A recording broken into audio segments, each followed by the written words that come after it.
Nancy Pelosi shares her journey to becoming the first woman to serve as Speaker of the House in the art of power. She explores the challenges and triumphs of her legislative career, including navigating the 2008 financial meltdown, the battle over health care reform, and the January 6th Capitol attack. She recounts her confrontations with President Donald Trump and the personal impact of a 2022 assault on her husband. Pelosi's leadership has focused on increasing diversity in Congress and addressing global injustices. Her story is one of unwavering commitment to democracy and social justice, faith and power. In November 2006, after the Democrats won the House majority, Nancy Pelosi was nominated as Speaker. Pelosi's parents raised her to be holy, not Speaker. Her mother wanted her to be a nun. Pelosi's faith influenced her political priorities. Her commitment to human rights was inspired by her belief in the divine spark in everyone. This belief led her to public service and to address global atrocities and injustices. She advises potential candidates to know their why, be themselves, be ready, and know their power. When Pelosi arrived in Congress in 1987, women were a rarity. She worked to increase their numbers and diversity. Her leadership inspired many, and she received messages of gratitude from women and fathers of daughters. Paul Pelosi's assault. Knocking and doorbell ringing woke Pelosi early on October 28, 2022. Her Capitol Police security detail informed her that her husband, Paul, had been attacked in their San Francisco home. Paul was taken to Zuckerberg's San Francisco General Hospital, a top trauma center. Paul never discussed the attack with their children, as it was too traumatic. He focused on healing following doctors' advice. Paul testified in court but avoided discussing the event at home. The attacker broke into their home and asked for Nancy Pelosi. Paul tried to stay calm. The attacker followed Paul to the elevator, preventing him from seeking help. Paul managed to call 911. When officers arrived, the attacker assaulted Paul with a hammer, causing severe injuries. In Washington, Pelosi focused on learning about Paul's condition and informing their children. The media quickly reported the attack. Their daughter Christine went to the hospital, while Paul Jr. protected their home from the press trying to get inside. The media's rapid and often inaccurate reporting increased the family's distress. Christine's husband, Peter, went to wake their children Bella and Octavio to tell them about Pop, but Bella's middle school friends had already texted her. Bella went to school after making a get-well card. President Joe Biden called Pelosi early, offering prayers and kind words. Before surgery, Paul spoke to Pelosi, who reassured him of their love and conveyed Biden's well wishes. Pelosi and her daughter Alexandra flew to San Francisco on a flight that felt endless, but hearing Paul's voice made a difference. Cynthia Birmingham, a family friend, brought comfort items to the hospital and delivered Bella's card. Paul was so badly injured that he required multiple surgeries. When Pelosi arrived, Paul looked like Frankenstein's monster. The media's cruel jokes and lies added to the family's pain. When he got back home, Paul avoided areas of the house that reminded him of the attack, but his strength and resilience shone through. The family was grateful for the prayers and support. The attacker was sentenced to 30 years, but the scars remain. The assault on Paul was terrifying for the Pelosi family and the United States. Paul, a gentleman avoiding political combat, had watched as Pelosi became a Republican target. Personal attacks escalated, with threats and violence becoming common. The January 6th Capitol attack highlighted the danger. Security measures increased, but threats doubled between 2017 and 2021. Protesters defaced Pelosi's home, and political violence rose nationwide. This climate deters young people from public service as they fear harm to their families, global affairs, and domestic challenges. In January 2007, Speaker Pelosi visited Kuwait, Iraq, Pakistan, Afghanistan, and Germany. She traveled with key House committee chairs and one Republican ranking member to assess the situation and support American troops. In Afghanistan, Pelosi insisted on visiting the troops first. Pelosi's path to the speakership involved a tough race against Steny Hoyer after 9/11s. When she announced her candidacy for Democratic whip, she faced opposition from powerful men in Congress. However, she emphasized the need for women in leadership and presented her vision for political success. She won the whip race and became the House Democratic leader in 2022. As Speaker, Pelosi focused on bipartisanship, transparency, and accountability. She had extensive national security experience and engaged in global affairs while also addressing domestic issues. Pelosi appointed women and minorities to key positions and created the Office of Diversity and Inclusion. Under her leadership, the House Democratic Caucus became more representative. Pelosi expanded the Democratic leadership team from 8 to 18 members, ensuring it was more inclusive and democratic. Being Speaker of the House is challenging. The Speaker must handle many issues, but without the President's appointment powers. The Speaker leads the entire House, not just a party, and must act quickly and strategically. Anticipation and quick decision-making are crucial. Respect is key in Pelosi's leadership. She listens to Democratic Party members, values their time, and builds consensus. Pelosi prioritizes respect even when members disagree, asking them to support the larger consensus. The legislative process involves negotiation and respect for colleagues' experiences and values. The House and Senate have different legislative approaches. The House operates on majority rule, while the Senate requires unanimous consent before a motion is made on the Senate floor. The Senate has a slower pace and less frequent engagement with constituents. Presidents often play to the Senate. Sometimes this is because the presidents served as senators and have a natural affinity for that branch. But funding legislation must start in the House. Pelosi has worked with multiple presidents, each with a different style. She had a warm relationship with President George H.W. Bush and his family. During the 2008 financial crisis, Pelosi worked with the George W. Bush administration on a stimulus package. Treasury Secretary Hank Paulson was their main point of contact. They negotiated the stimulus package, balancing infrastructure priorities with tax code adjustments. The tax code reforms initially benefited workers making $27,000 or more per year. Democrats wanted refundability for those earning less. Refundability means the government returns money to low-income earners, even if they don't qualify for a tax refund. Discussions with Paulson focused on rebates for families with children. The proposal aimed to return money to families with an income requirement of $3,000 in the first year, making more low-income people eligible. This money would help pay for essentials like groceries and school supplies. The tax cut stimulus package was a successful negotiation supporting low-income families. Pelosi versus Trump. Pelosi's first interaction with Donald Trump was in 2016 after his election win. Trump immediately questioned how Pelosi got his phone number. Pelosi tried to discuss common ground like infrastructure and affordable childcare, but Trump quickly put his daughter Ivanka on the phone. Pelosi remained hopeful, but was disappointed by Trump's behavior in their first White House meeting. Trump falsely claimed he won the popular vote, and Pelosi corrected him. Trump's focus on himself and his insults continued throughout his term. In 2018, Trump shut down the government over border wall funding. Despite a productive meeting on a $2 trillion infrastructure bill, Trump stormed out over Pelosi's comments on his lack of compliance with subpoenas. Pelosi often found Trump difficult to understand and untrustworthy. On September 24, 2019, Trump called Pelosi at 8:16 a.m. to claim progress on gun control. Trump's real reason for calling was to downplay his call with Ukraine's President Volodymyr Zelensky, which led to an impeachment inquiry over Trump's efforts to pressure Zelensky for political favors. Trump repeatedly defended the call, calling it perfect. By mid-December, the House had approved impeachment articles, but the Senate acquitted Trump. During his State of the Union address, Trump lied about job creation, border policies, and health care. Trump's mishandling of COVID-19 and his greed for power highlighted his disrespect for America. The Iraq War. On March 19, 2003, Congress was in session and House Democrats were planning for the future. That evening, Condoleezza Rice, the National Security Advisor to President George W.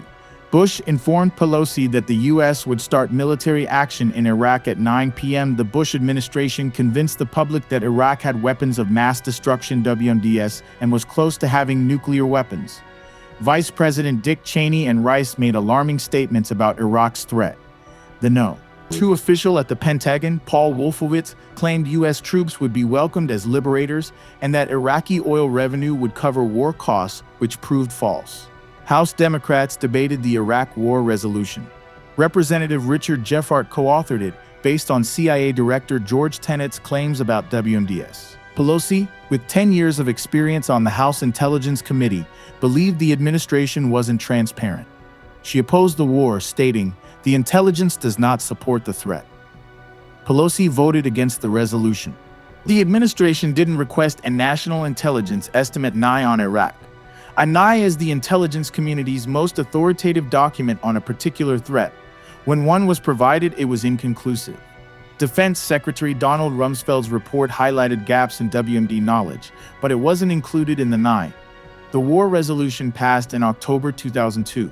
In February 2003, during Pelosi's visit to the American military base in Kuwait, she witnessed its remarkable size, seemingly occupying 30% of the country. Military leaders explained that preparations had been ongoing for over a year. This indicated the Bush administration's long-standing intent to initiate the Iraq War. Concerns also arose in Congress about the shift in focus from Afghanistan to Iraq. The Taliban had not been defeated, merely dispersed. Pelosi had breakfast with General David Petraeus at the base in Kuwait, and they listened to the troops on the ground. Soldiers told Pelosi that morale was very high, driven by the belief that Iraq was linked to 9/11s, a notion unsupported by intelligence. The administration's decision to start hostilities in Iraq, despite incomplete weapons inspections, was justified by Rice as a life-saving measure. The administration claimed a reliable intelligence source indicated Saddam Hussein's location. However, Saddam was not found until December 2003, and there was prolonged insurgent warfare. The rationale for the Iraq War traced back to the 9/11 attacks, which shocked the nation and led to immediate congressional action. The 1973 War Powers Resolution outlined the role of Congress in declaring war, although the president had the authority to respond to attacks. The administration sought broad war powers, but Congress insisted on a focused response to 9/11s, leading to the authorization of military action against those responsible for the attacks. After 9/11, the House and Senate Intelligence Committees sought to understand the attack, despite the Bush administration's resistance. The Joint Inquiry was formed and hired experts to investigate intelligence failures. By September 2002, the staff had reviewed more than 400,000 pages of documents and conducted 400 interviews. The Joint Inquiry found that warnings about Osama bin Laden and al-Qaeda were ignored.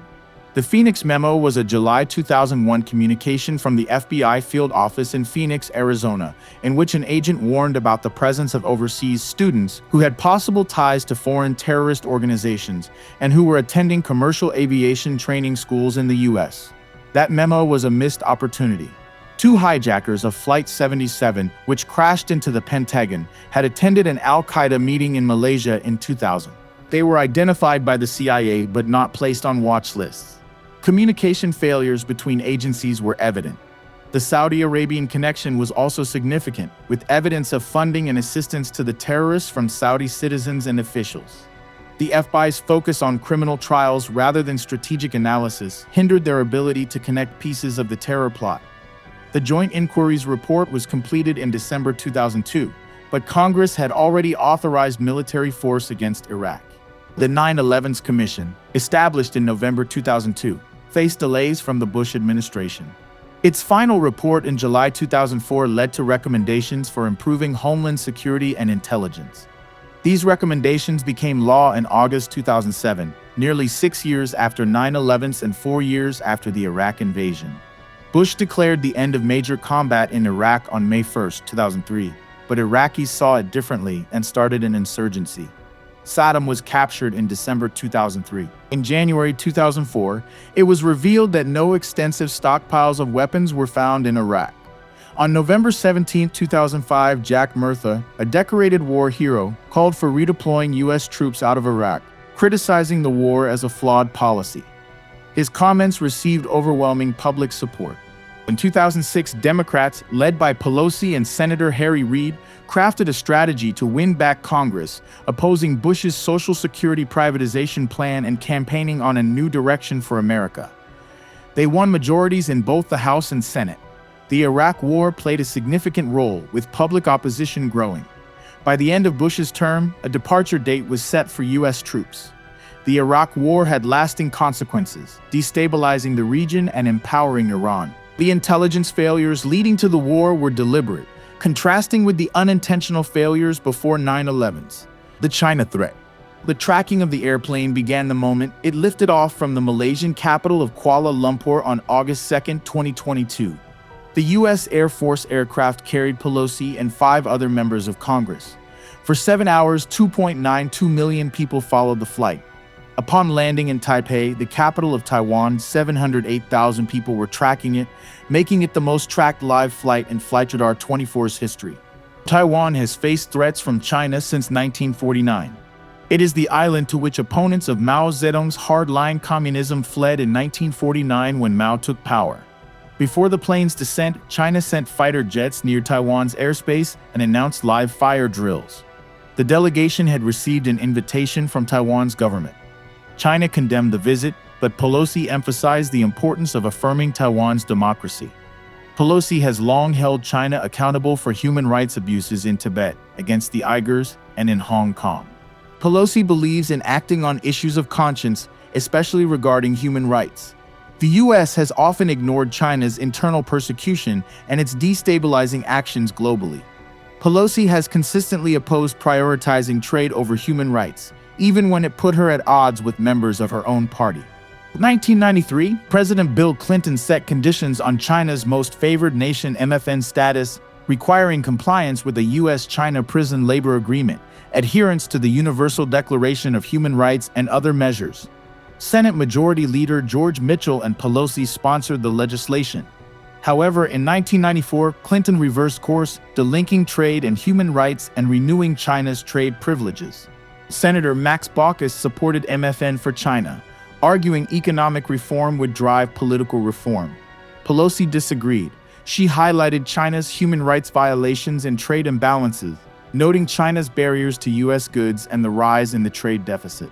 Congress granted China permanent normal trade relations in 2000, linking the U.S. economy more closely to China.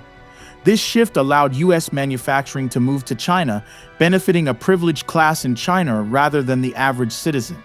Hong Kong's supposedly protected freedoms were eroded after its 1997 handover to China. In 2019, massive protests erupted, but Chinese authorities silenced them by 2020. The national security law led to arrests and harsh penalties for dissent.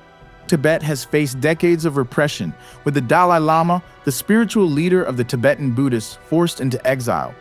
In 2007, Congress awarded the Dalai Lama the Congressional Gold Medal, but China continued its crackdown on Tibetan culture and religion. In 2010, China began changing Tibet's school curriculum to erase the Tibetan language and promote intermarriage between Tibetans and Han Chinese. Tibetan monks protested by setting themselves on fire, leading China to send more troops. In 2015, President Roman XI told U.S. leaders that Tibetans were happy. Pelosi had been denied a visa to Tibet for 25 years. When she did get one in 2022, her visit to Tibet was filled with fake displays of happiness and loyalty to China, and Chinese minders closely monitored the trip. Pelosi's dedication to human rights and democracy has made her a significant figure in U.S.-China relations, earning both scorn and gratitude. The 2008 financial crisis. The House Democratic leadership usually meets on Mondays to discuss important bills and issues like health care, tax policy, or wars. But on Thursday, September 18, 2008, a special meeting was called due to the turmoil on Wall Street. Two major Wall Street firms had collapsed, and the Federal Reserve was offering an $85 billion bailout to the insurance giant AIG. Pelosi arranged a meeting with Treasury Secretary Paulson and Federal Reserve Chairman Ben Bernanke. Bernanke warned that without immediate action, the economy would collapse by Monday. The crisis stemmed from risky mortgage practices and deregulation, leading to a massive increase in household mortgage debt. Wall Street firms bundled risky mortgages into securities, which were sold as low-risk investments. The financial system was on the brink of collapse, and immediate bipartisan action was needed. As legislators processed the information, they had many questions. Paulson explained a plan meant for emergencies and revealed it was being saved for the next president. The Democratic side was overwhelmingly certain that Senator Barack Obama would win. This raised concerns that the Bush administration was stalling until Obama took office, potentially blaming him for economic collapse. Economist Alan Blinder noted the plan was drafted in April 2008 after Bear Stearns nearly failed. Paulson admitted they were using temporary fixes to hold the system together. The plan required buying toxic assets from failing banks, costing more than $400 billion. Congressman Spencer Baucus suggested buying bank shares directly, a proposal with bipartisan support. Paulson resisted, but ironically, this approach was later used. Democrats, led by Representative Barney Frank, pushed for restrictions on executive pay for companies receiving government money. Paulson resisted, fearing banks would refuse the rescue plan. Despite disagreements, congressional leaders aimed for unity and agreed to move forward. Paulson later sent a $700 billion proposal, double the expected amount, with unprecedented power for the Treasury Secretary. Democrats insisted on accountability and oversight. The crisis highlighted Wall Street's tendency to privatize gains and nationalize risks. The legislative teams worked on a bipartisan bill with oversight and taxpayer protections. Democrats and Republicans continued negotiations, focusing on executive compensation and oversight. They reached a basic agreement on the distribution of funds and oversight measures. Pelosi proposed a tax on banks to fund relief, but it lacked bipartisan support. Instead, a plan was included to recover taxpayer money if the Troubled Asset Relief Program funds were lost. Pelosi was skeptical about the vote. Republicans never provided their list of committed votes, and the bill failed, causing the Dow to drop 777.68 points. The bill's failure undermined bipartisan efforts. Pelosi worked with Senator Reid to amend the bill, adding tax extenders and increasing bank deposit insurance. The Senate passed the amended bill, and the House eventually passed it with 263 votes, including 172 Democrats and 91 Republicans. President Bush signed it into law. The UK capitalized its banks, prompting the US to follow. Pelosi reminded Paulson of the need for foreclosure relief, but he focused on stabilizing banks. Democrats pushed for homeownership assistance, but Paulson resisted. The economic crisis was a key factor in Obama's election, and Democrats aimed to support workers and consumers. The American Recovery and Reinvestment Act was passed to stimulate the economy. The financial meltdown had severe effects on families and homeowners, highlighting the importance of protecting homeownership. Pelosi's father, Thomas D'Alessandro Jr., as mayor of Baltimore, aimed to improve low-income housing, but faced resistance from slumlords who threatened rent hikes. This experience shaped Pelosi's belief in secure housing for all. Her brother Tommy, also a mayor of Baltimore, prioritized equal housing. The 2008 financial crisis can be attributed to the Bush administration's failure to regulate the financial system. Republicans opposed intervention even during the crisis. The crisis led to widespread job loss, foreclosures, and evaporated household wealth. Yet no Wall Street executives faced consequences. The Affordable Care Act. A 2007 study found health care costs caused 62% of U.S. bankruptcies. The 2008 recession intensified the health care crisis. With a Democratic president and majorities in both houses of Congress, Pelosi saw an opportunity for reform. The House focused on making care accessible and affordable and holding insurance companies accountable. The goal was to make health care a right, not a privilege.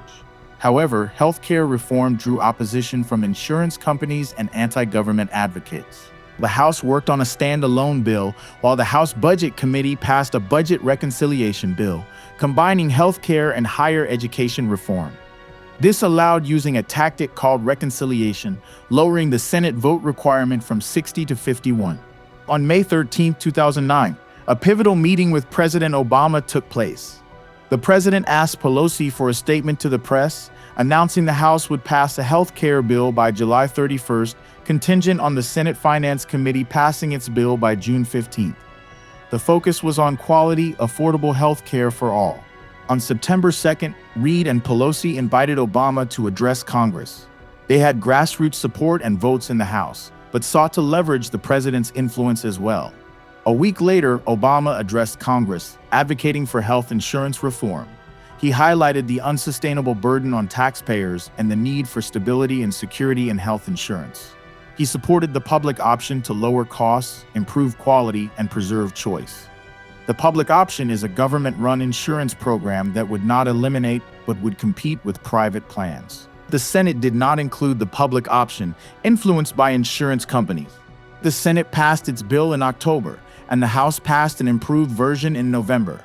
The Senate bill disappointed House Democrats because it lacked a public option and weakened mandates. They debated funding methods, with the House preferring a surcharge on high earners, while the Senate proposed a tax on medical devices. House Democrats felt the White House favored the Senate bill. The Affordable Care Act seemed doomed, but Pelosi insisted on passing it. They used reconciliation to amend the Senate bill, requiring assurances from 51 senators. Reid secured the necessary commitments. The House needed a moment of decision and courage. Pelosi reassured the members that they could secure the changes they sought. In the Senate, with Reid's trusted leadership, the bill passed. House Democrats were unified, and they passed the bill as well. The Affordable Care Act vote was a historic achievement. On March 25th, the Senate voted to pass the reconciliation bill, amending the ACA and fulfilling promises to House Democrats. The 2009 budget bill authorized reconciliation for health care and higher education. The higher education bill ended subsidies to private banks for student loans and integrated the loan system into the Department of Education. It also provided vital funding for minority-serving institutions. The budget bill became a point of contention between the House and Senate, with senators requesting financial set-asides from the bill for their pet projects. House negotiators maintained the bill's original financial priorities. The White House signed the reconciliation bill, focusing on higher education rather than health care reform, causing dismay among House Democrats. The 2010 election, Democrats lost their majority, partly due to negative messaging about the ACA. The ACA's benefits wouldn't be realized for 3 years, and the Supreme Court's Citizens United decision unleashed dark money in elections, leading to a tough year for Democrats. The ACA survived multiple repeal attempts. In 2017, House Republicans proposed a bill to repeal the ACA. Speaker Paul Ryan couldn't secure enough votes, leading to a humiliating defeat. In 2018, Democrats regained the House, flipping 40 Republican seats. Since its enactment in 2010, the ACA has provided insurance to more than 40 million Americans, protected those with pre-existing conditions, and proved to be the biggest deficit reduction bill in decades, saving more than $1 trillion. The ACA has transformed healthcare and the economy, promoting innovation, wellness, and social justice. January 6th Capitol attack. People often ask Pelosi how she stayed calm on January 6, 2021. She knew Donald Trump was dangerous and his family and staff should have intervened. Trump's denial of the election results and his refusal to send the National Guard were alarming. For most of that afternoon, Pelosi was huddled inside a secure building on the grounds of nearby Fort McNair with Senate leaders. Republican House Minority Leader Kevin McCarthy was also on the premises, but did not join their phone calls asking for the National Guard. She stayed calm, knowing the importance of democracy and the sacrifices made for it. Pelosi's family worried, but she knew they had to certify Joe Biden and Kamala Harris's election. On December 14th, electors had confirmed Biden's win. Yet Trump continued to deny the results. House Democrats prepared for January 6, knowing objections would come from Republicans. Pelosi instructed her team to focus on the facts and the law, not Trump. On January 6th, a Stop the Steal rally was planned by Trump supporters. The Capitol Police expected crowds, but the violence was unprecedented. No one imagined a gallows being erected. 9 a.m. When Pelosi arrived at her office, protesters were already near the barricades. Later, Trump's speech hinted at marching to the Capitol. At 12:53 p.m., protesters broke through the police barrier. At 1:05 p.m., the House was called to order. Trump's speech ended as proceedings began. Arizona's electoral count was objected to by Representative Paul Gosar and Senator Ted Cruz. Senators left to debate the objection. The mob reached the Capitol steps, clashing with law enforcement. Capitol Police pulled Pelosi from the Speaker's chair. She and Vice President Mike Pence were taken to the secure location at Fort McNair. Rioters chanted for Pelosi or Pence to speak with them. Trump tweeted against Pence. Pelosi, Senate Democratic leader Chuck Schumer, and Senate Republican leader Mitch McConnell pleaded for the National Guard. Virginia and Maryland sent police reinforcements. The Guard arrived hours later. The Capitol was declared secure at 7:30 p.m. 2,000 rioters breached the Capitol, injuring 138 officers, with 15 hospitalized. Rioters used lead pipes, chemical sprays, stun guns, and clubs. 3 D.C. police officers were dragged and assaulted. One suffered a mild heart attack. Capitol Police suffered injuries that included cracked ribs, lost eyes, and spinal disc damage. 5 officers died afterward. Officer Brian Sicknick died from a stroke and 4 others died by suicide. Rioters carried firearms and Molotov cocktails. In the House chamber, representatives made makeshift weapons out of upright wooden hand sanitizer stations. Rioters broke glass doors and officers braced themselves against the mob. One rioter was shot trying to breach the speaker's lobby. Lawmakers hid and prepared for the worst. Congressman Jason Crow advised his fellow lawmakers to use pens as weapons and remove congressional pins so the mob would have a harder time identifying them. Members and reporters crawled to safety, with Crow being the last to leave. Staffers barricaded doors, following what they learned in active shooter training. Pelosi's office was a target. Rioters broke in, stole items, and left behind human waste. Pelosi, Schumer, and McConnell insisted on returning to the Capitol to complete the electoral vote certification. Congress reconvened and Biden was declared the winner. Some Republicans continued to object to the certification, but the objections failed. The events of January 6 left lasting trauma, especially for those who experienced the violence firsthand. Impeachments. In September 2019, Pelosi announced a formal impeachment inquiry. Trump had called upon a foreign power to intervene in the upcoming election, breaching his constitutional responsibilities. Trump called Pelosi before her announcement, questioning her decision. She cited his call with Ukraine President Zelensky and his withholding of aid to Ukraine as reasons. The impeachment process began with an inquiry to confirm facts. 6 committees had already been investigating Trump. On December 18th, the House approved 2 articles of impeachment, charging Trump with abusing his office and threatening national security. The Senate trial, led by a Republican majority, acquitted Trump. Following the January 6th Capitol riot, discussions of impeachment resurfaced. Democrats began drafting charges. On January 11th, House Resolution 24 was submitted, charging Trump with inciting violence. The resolution passed on January 13th, with 10 Republicans supporting it. The Senate trial began on February 8th, but Trump was acquitted again. Senate Majority Leader McConnell initially condemned Trump's actions, but did not vote to convict. Pelosi then pushed for a bipartisan commission to investigate January 6th. McConnell opposed it, leading to its failure. Pelosi formed a House committee that included Republicans Liz Cheney and Adam Kinzinger. The committee's work was crucial in understanding the events, aiming to prevent future attacks. The Capitol symbolizes freedom and democracy. The January 6th attack was a stark reminder of the threats to democracy. Americans must protect their democratic institutions. The Biden-Harris administration. When Joe Biden and Kamala Harris were elected on November 3, 2020, it marked a transformative moment. The 117th Congress of 2021 to 2023 became the most productive legislative session since the New Deal and Great Society. Biden and Harris were ready to lead. The situation was dire. 18 million unemployed, 24 million hungry, and 12 million children in food-insecure homes. Biden's first initiative, the American Rescue Plan, addressed these issues by providing financial aid and cutting child poverty in half. The bipartisan infrastructure bill ensured that 40% of benefits reached underserved communities. In June 2022, Congress passed the first gun violence prevention legislation in a generation. The CHIPS and Science Act bolstered semiconductor production and diversified the STEM workforce. The Honoring Our Pact Act helped veterans exposed to toxic burn pits. The Inflation Reduction Act tackled climate action and reduced prescription drug costs. The Senate blocked many initiatives. The For the People Act and the John R. Lewis Voting Rights Advancement Act aimed to make the country more democratic, but were stalled by the filibuster. The Equality Act, introduced by Congressman David Cicilline, aimed to end LGBTQ+ discrimination but failed in the Senate. Pelosi believes it will eventually pass. Pelosi loves the House for its diversity and representation, especially her San Francisco district. She values the House for empowering members to address community needs and solve challenges, making it truly the people's House.